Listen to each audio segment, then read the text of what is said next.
Hey everybody, it's me Richard with Nightmares, Tears, Anyone. So this is the weekend of 4th of July, so in honor of the 4th of July, I'm going to set off some fireworks. And while they're going off, I'm going to take a sip of coffee.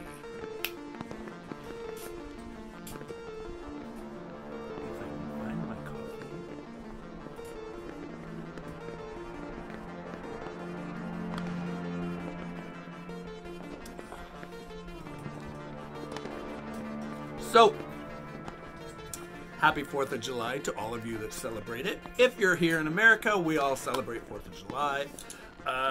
Before I get into today's review of 2009's House of Reckoning by John Saul, this was his last book, his 36th book, of all of his classic horror novels. I loved John Saul as an author.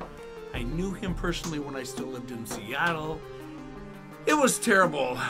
This was published in 2009. But before I get into that, come back after the intro.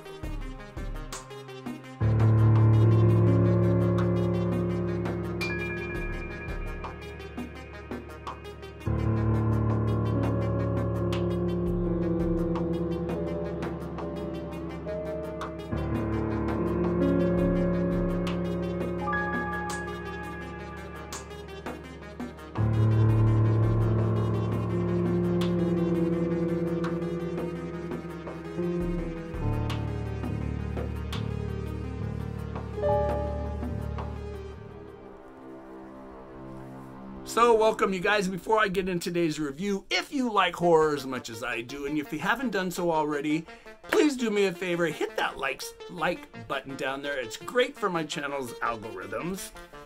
Speaking of my channel's algorithms, if you haven't done so already and you do like horror as much as I do and you don't want to miss out on any of my horror reviews or just horror interviews, Q&As, just talk about anything horror, make sure you hit that subscribe button right there and ring that bell so you get notifications. Let's get into today's review, you guys. Okay, welcome back, you guys. So, like I said, this book was published in 2009. He shortly retired thereafter. Now, John Saul was the author of 36 horror novels. Some people considered his writing thrillers. Some people considered him the author of suspense novels. To me, they were true horror. Love this man's writing. Yeah, there he is as he got older in life. We all get older in life. Hey. But he is living the glamorous life in between Hawaii and his home in Seattle. Him and his partner, Michael. Yes, they've been together for many years. In fact, his whole entire writing career. But before I get into today's review, I want to welcome some new subscribers to the channel. So, in no particular order, let's welcome to Nightmares, Tears, Anyone. Let's welcome John High. H-I-G-H, not as in high. Joshua Supranant, Hobbs Horror, Wyfira's Library, Amelia Cyans, Savannah Little, Ismael, Adrian Epler, Johnny Standish, Artiste of Blood, and Anthony Thomason. So you guys, welcome to Nightmares, Tears, Anyone. I'm going to cross your guys' names off in my trusty little notebook here. I love this notebook. Yeah. Plus, before I get into the review, I've got a book I want to open. So, yeah, you guys know that I recently did a review on this book right here, Carrick Glenn. I gave it 10 stars. Fucking loved the book. I'm I got 45 pages left of the second book, which is Within the Woods. It's actually the first book, but I read them out of order. They are Sallow Creek novels. So let's open this. This one was just released a week ago. This is In the Deep Woods. Or no, In the Deep Dark. So this guy's wearing a pair of sunglasses with what looks like a very, very, very bloody hatchet. So, this also is a Sallow Creek novel by Tony Urban. Now, I have reached out, been talking to this author back and forth through emails. I asked him if I could send him all 3 of my books to have him autograph and sign them for me. He said he would be more than honored to do it. Really, it's my honor. I am so excited. I really, really, really love this guy's writing. Carrot Glenn. Oh. So, this one, I'm going to read the back. A terrified girl, a sadistic murderer, a videotape. On the night of his 60th birthday, Sheriff John Mucklow's wife dies in a car accident. He thought her death was the worst thing to ever happen to him. He was wrong. Seeking a diversion from his grief, John throws himself into investigating the recent disappearance of a local teenager. After discovering a video depicting a bizarre murder with occult undertones, John becomes obsessed with catching the killer.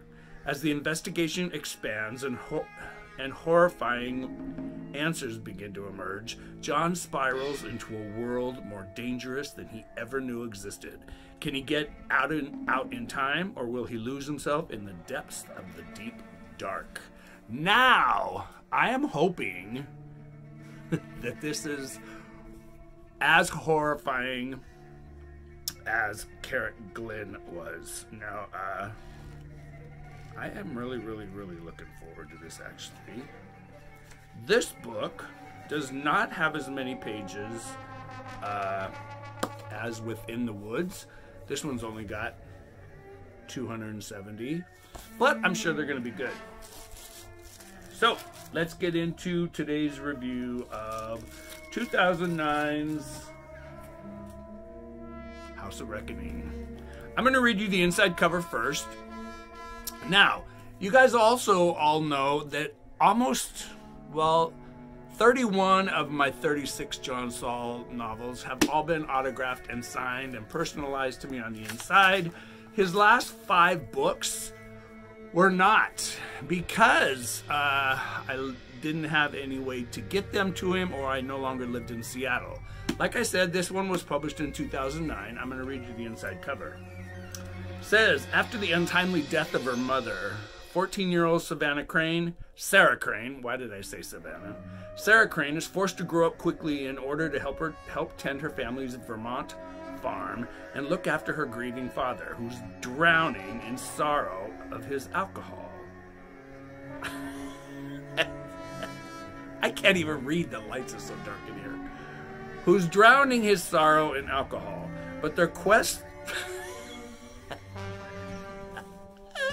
You'd think I was drunk. But their quiet life together is shattered when her father is jailed for killing another man in a barroom brawl and injuring Sarah in a drunken car crash. Left in the cold care of a loveless foster family and alienated at school, Sarah finds a kindred spirit in classmate Nick Dunnigan. A former mental patient still plagued by voices and visions, and in eccentric art instructor Bettina Phillips, Sarah finds a mentor eager to nurture her talent for painting. But within the walls of Bettina's ancestral home, the mansion called Shutters, Sarah finds something altogether different and disturbing. Monstrous images from the house's dark history seem to flow unbidden from Sarah's paintbrush, images echoed by Nick's chilling hallucinations. Trapped for ages in the shadowy rooms of Shutters, the violence and fury of long-dead generations have finally found a gateway from the grave into the world of the living. And Sarah and Nick have found a power they never had, to take control and take revenge. This book had 200... 291 pages. Now, I am going to read to you what I wrote on my Goodreads channel. Now, I finished reading this a little over a month ago. I actually forgot to do the review on it. That's why I'm doing it today before I forget. So, here comes my review of House of Reckoning. With this being the last of John Saul's horror novels, 36 in total, it is with sadness that there are no more to read. Yes, he retired. When 14-year-old Sarah Crane is almost killed by her father after getting hit by him in his car while he is drunk, she is sent to a foster home and her father is sent to prison. Her mother is dead and she misses her terribly. When she gets to the foster family's residence, she realizes that they only took her in for the money. And they immediately put her to work as a servant. Yes, at 14. The family she is put with is doing it just for the money, like I said. The family is both a teenage son, Connor, who is worthless, and a stuck-up bitch of a daughter, Tiffany, who Sarah has to suddenly share a bedroom with. This is when she misses both of her father and her mother the most. Sarah has an extreme limp due to botched surgeries after her accident, and she walks with the help of an appliance, and this immediately makes her the brunt of the school. Yeah, kids are cruel, as are adults. Along with Nick Dunnigan, who hears voices in his head. Hundreds of them that tell him to do terrible things. They are the perfect couple of friends. Oh, and when Sarah is near Nick, he hears nothing in his head. Yes, those voices disappear.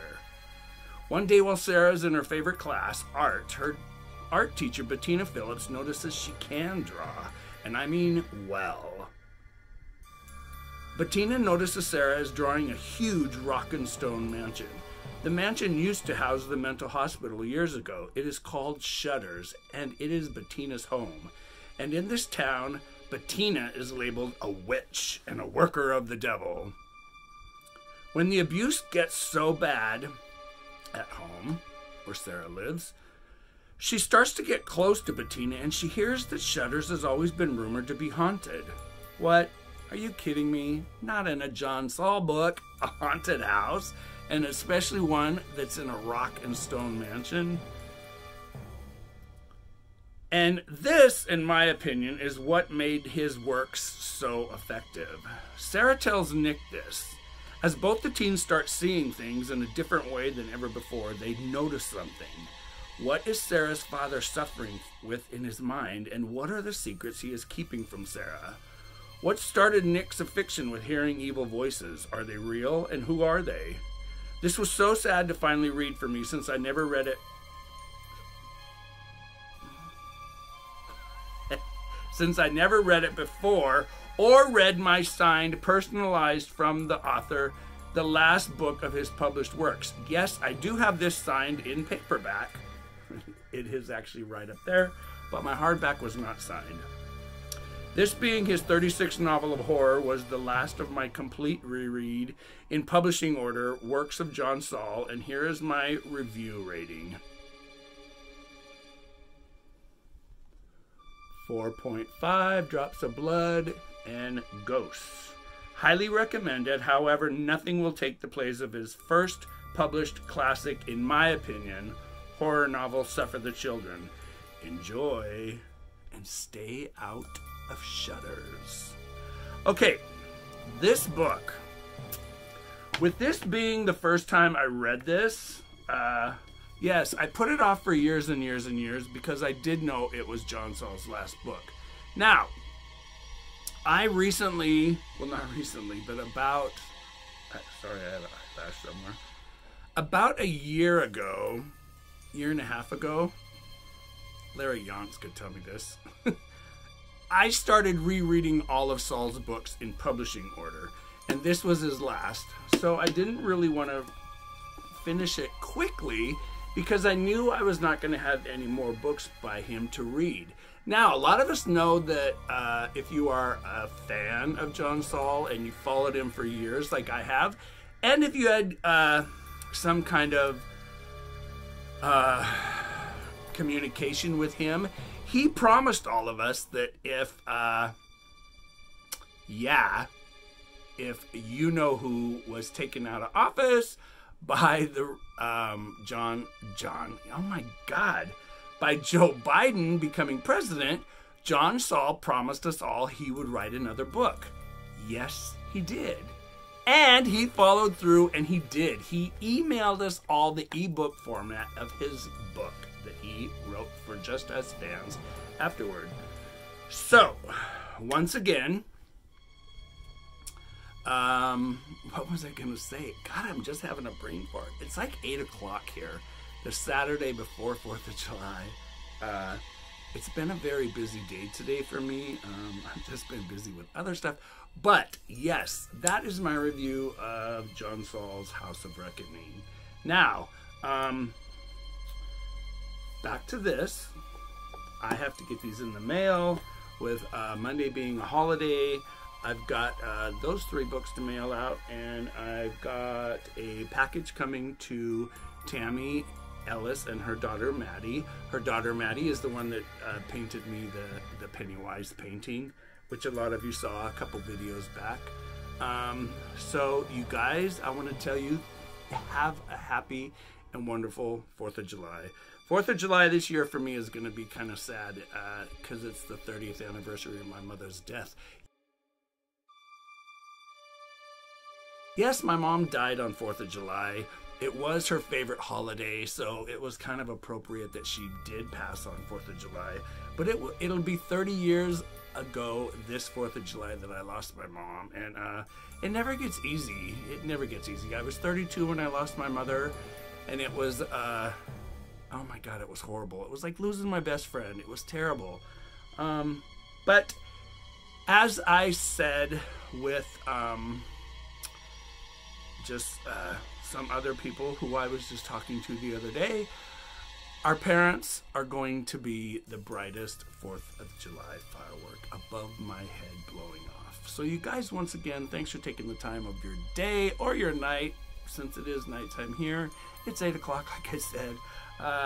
You guys, as always, live your life like a book, a scary book. Just don't turn that final page, you guys, because once you do, it's over. And pick up a scary book. It's good for you. Make sure it's a book that's going to give you nightmares. And happy nightmares, you guys. And as always, I'll see you in the next bloody scary video review. Bye, you guys. Happy 4th of July.